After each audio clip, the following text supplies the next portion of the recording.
Hi guys, welcome back to SwitchUp, and a big thanks to the guys over at Hypercharge Unbox who have sponsored this video. If you watched our recent G.I. Joe review, you'll know that I absolutely hated it, but I suggested Hypercharge Unbox as a much better alternative that does a similar thing, but we'll talk about that in a bit. Now, first things first, in this video, check out the top comment for our winners. You've won a copy of Green Hell, and I'm also going to hide a sneaky code in this video somewhere for those eagle-eyed viewers to have a bit of fun. If you'd like to win a free game next week, and it will be a copy of Green Hell, then simply pop a normal comment down in the comment section. My excitement is palpable. Stick around to the end of the video for those avoids. I know they've helped some of you out over the last few months. If you enjoy the content, subscribe. Now, what's on sale?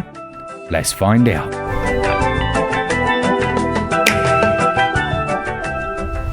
First up, we've got Ghostbusters, the video game remastered, which is 75% off, taking it down to £7.49, or your regional equivalent. In terms of licensed video games, this is right up there with the best of them. We've got a review of it on the channel, so I'll make sure to stick a link to that down in the description. And this almost acts as a standalone movie in the series, being penned as it was by some of the original writers. It also features the voices and in-game likenesses of Bill Murray, Dan Aykroyd, Harold Ramis, and Ernie Hudson.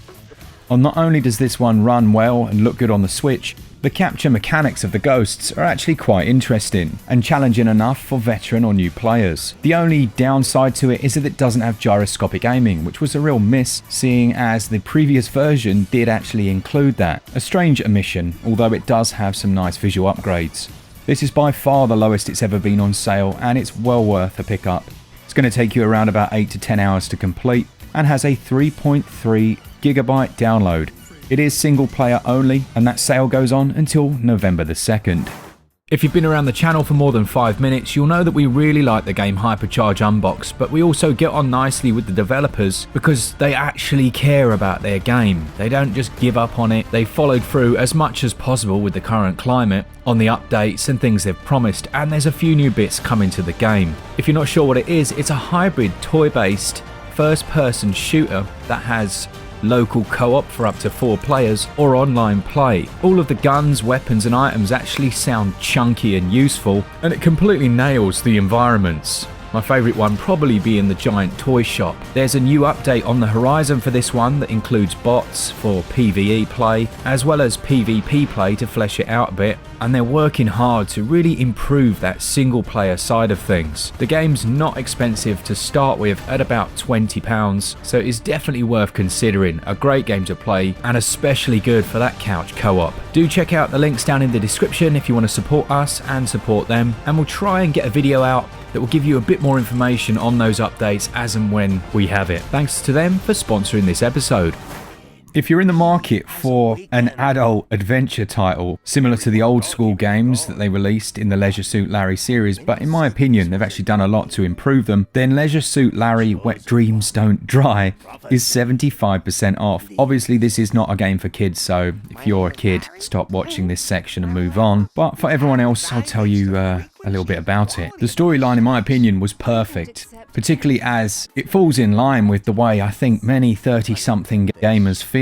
Larry himself emerges into the 21st century and just hasn't got a clue with how to deal with everything. There are jokes referencing the cancel culture and how easily offended everyone is, and then they sprinkle a massive amount of offensive content over the top, which is self-referential and tongue-in-cheek, and I thoroughly enjoyed the offence it might cause to some people. It's a good story overall, and I doff my cap to any game that tries to tackle some of the more ridiculous issues we now face with that cancel culture that exists on social media, but not generally in the general population. There's no real innovation in terms of gameplay, it's very standard, but I thought the locations were lovingly crafted and the voice acting's decent, and I got a good few laughs out of this one. It's an 18 rating and is going to take you around about 10 hours to complete, and has a download size of 1.9 gigs. The sale also goes on until November the 2nd. Next up, we've got Collection of Mana, which is certainly a bargain at 50% off, taking it down to £17.49. It's a massive game or games for this price, as it includes all 3 titles from the original Mana series. They're classic JRPGs, and what's really nice is that you can play offline 1 to 3 multiplayer. It's easy sometimes to look back at old titles and think, well, I don't like the visuals of those, I'm not going to play, but here the storylines are so worth it, and I can guarantee you're going to get around about 50 to 80 hours of gameplay, and being able to do that locally through co-op is something you don't see even to this day in modern JRPGs, and it's something I wish they'd bring back. It has a download size of only 356 megabytes, holds that high Metacritic of 8.2 on the user rating, and this sale goes on until November the 2nd.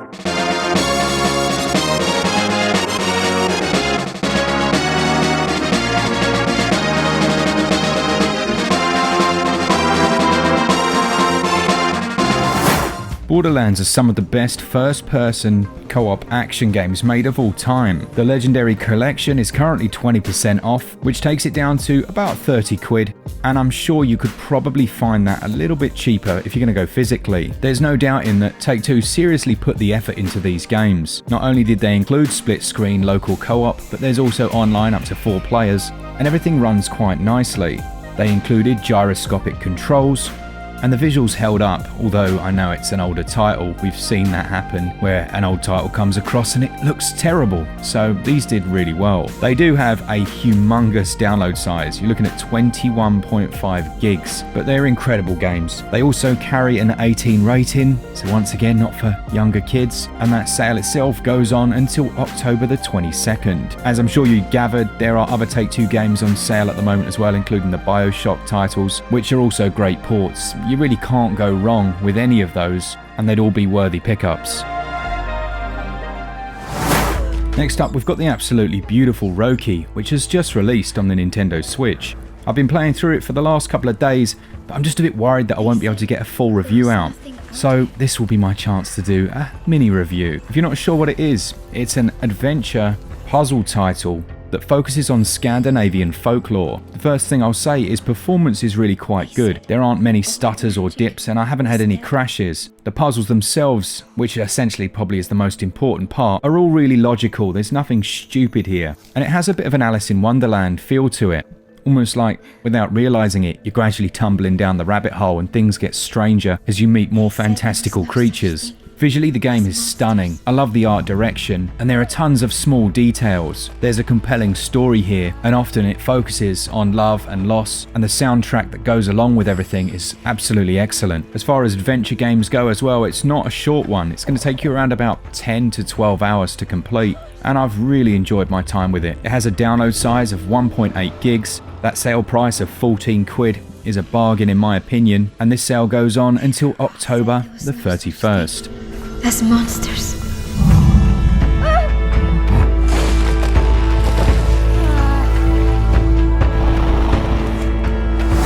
Okay, next up we've got one of the best indie games on the Nintendo Switch, and that's Children of Mortar. This is a 1 or 2 player local co-op title that combines almost old school Diablo with a more action heavy roguelike nature. It has a brilliant storyline, and you hear that all the time, but it really is excellent. Every time you go on a run, you come back, there's more storyline delivered to the player. And the whole thing focuses on the Bergson family with 7 playable characters. There's a load of different skills that you can access from the house, so that every time you go on a run, you don't feel like you're heading into exactly the same level of challenge. If you enjoy the title, then there's also the Paws and Claws DLC that can be purchased that adds the animal shelter system, which is pretty cool. It's a new section of the house, and in there you can herd a variety of animals, including deer, fox, birds, and others. It's just a really good game, and I'm more than willing to spend a couple of dollars or pounds on the extra DLC because it's that good.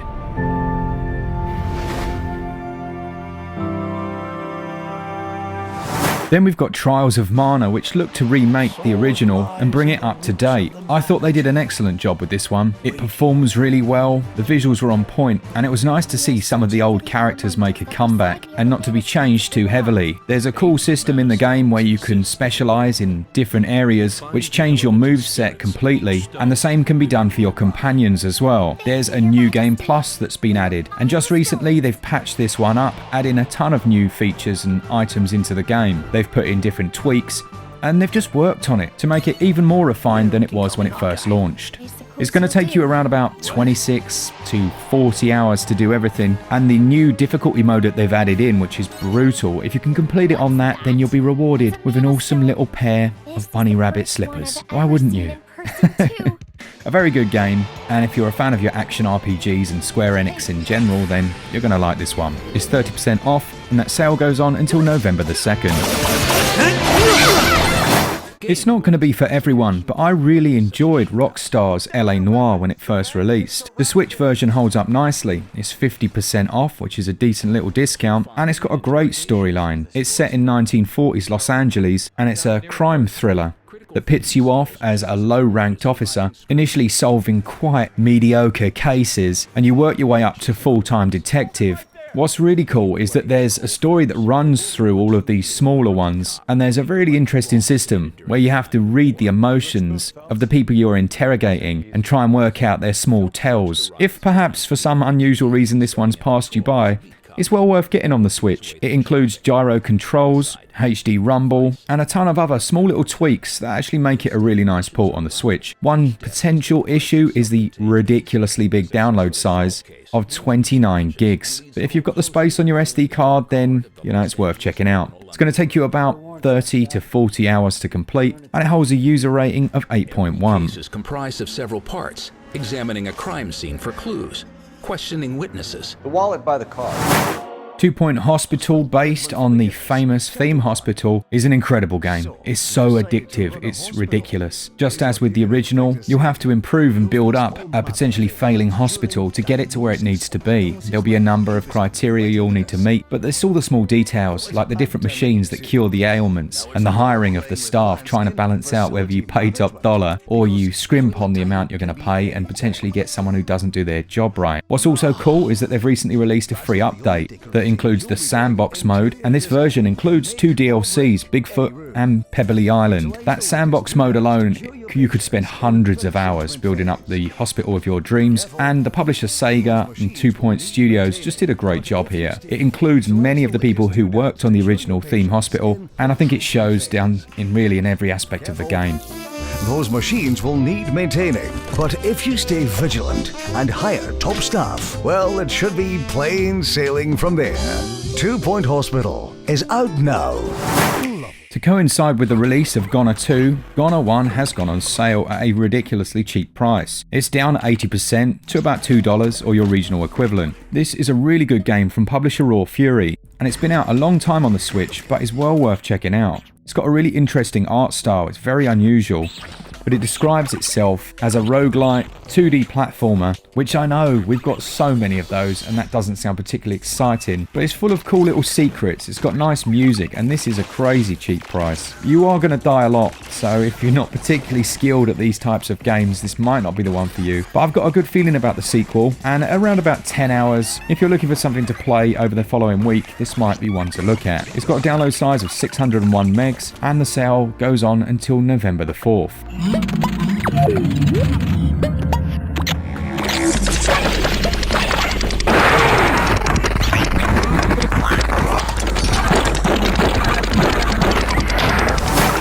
What are you doing, Mark? Surely the Outer Worlds is terrible and it should be in a void. Well, yes, it was terrible, but finally Private Division have announced that their long-awaited patch is going to go live in about a week's time, and from the early screenshots and differences they've shown, I am confident that they've done enough. There's so much pressure, and there has been so much pressure on them to improve the port. The Nintendo Switch, if you were not sure, the graphics and everything, they were awful. It had appalling load times. The community at large just backlashed them in a big way, and they've worked for ages to get this patch out, so I am positive that it's not only going to perform really well, but it's going to look much better. The reason that I say to potentially pick it up now, and it's not on the eShop, it's available at a much reduced price physically. For example, Best Buy had it for $29, but I believe that's sold out. But if you can still find it in your local shop, it might be worth picking up. But I know in the UK as well, Argos and other places had it much more cheaply, but those are beginning to sell out as word gets around that the patch is coming and the overall value of the title is just going to go up. Now, if you're familiar with Fallout New Vegas, you'll understand the type of work that Obsidian did on this one. It's around about 25 to 35 hours long, but for me, much longer, as I like to get all the hidden lore items in the world. Personally, I'll be starting over when that patch drops, and I'm telling you, when it performs well, it's a great game. One to play before, hopefully, we get New Vegas 2. Right, it's time for those avoids, and I'm really looking forward to these because a couple of well-known clangers have gone on sale. First up is the certain WWE game that I'm sure you would avoid anyway, but really it is a rotten egg, isn't it? It keeps popping back up and stinking out the eShop with its sale drops. And this one, it's a bit of an embarrassment, it's not even dropping that much. If you're unfamiliar as to why the game was so loathed, it had a joke. The performance was an absolute joke. In fact, it was so bad and the frame rates were tied to that performance and the visuals, so it almost ran in slow motion and it made special moves look absolutely farcical. The choke slam became the choke place you down gently on the floor, and the only thing Triple H was dishing out was pedigree chum. Right, that's it for that one. Let's not look at that anymore. It's making me feel queasy. Another title I believe I've mentioned a while back, and it's Finn and the Ancient Mystery. It's a 2D adventure game starring Finn. And unfortunately, everything about it I didn't enjoy. It was very clunky, and when you land on the ground after jumping, he does this like little backslide. It just felt really imprecise. The art style didn't appeal to me. I found it very generic, and overall just not a very good game. Perhaps that's the Ancient Mystery. Okay, let me know down in the comments, what games have you picked up this week? Were you able to find the hidden game that I buried in this video? If you did, GG, let us know down in the comments. I probably won't be around much over the following weeks because I have a new child on the way, so it will be mostly Glen holding down the fort. And as always, a huge thanks to our patrons who support us each and every month, and to the sponsor of this one, Hypercharge Unbox and Digital Cyber Cherries. Check out all the links in the description if you'd like to do that, and subscribe to the channel if you enjoy it. For all things Switch, all the time, keep it Switch up. Cheers guys, see ya!